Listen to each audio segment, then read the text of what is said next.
Look, I personally don't care which Republican candidate gets the 2012 nod. It makes no difference. POTUS 44 will win a second term, and even if he didn't, the Republican nominee would be identical to him as Obama is identical to Bush.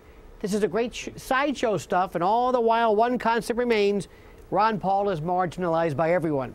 What was that line again? The enemy of my enemy? Anywho, now let's talk about Mitt Romney for a moment. It's hard to believe that someone of his perceived and alleged stature would not have mastered a vaguely cogent answer to this question: will you release your tax returns?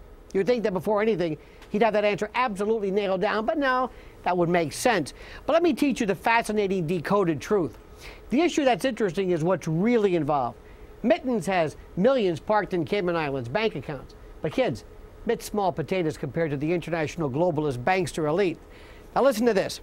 According to the IMF, the global bankster elite hold a total of $18 trillion in offshore banks. And that doesn't even include money held in Swiss banks. $18 trillion. Let's put that into perspective. The U.S. GDP in 2010 was only $14.6 trillion. This is $18 trillion. And as they say on QVC, but wait, there's more.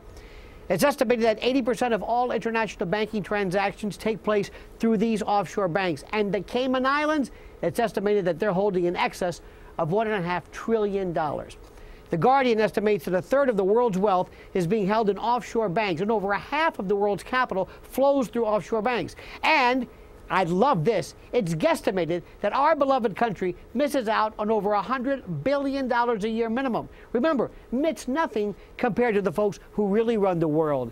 And this is what I talk to you all the time about. This is globalism. This is what the Ted Baxter sock puppet media should be zeroing in on.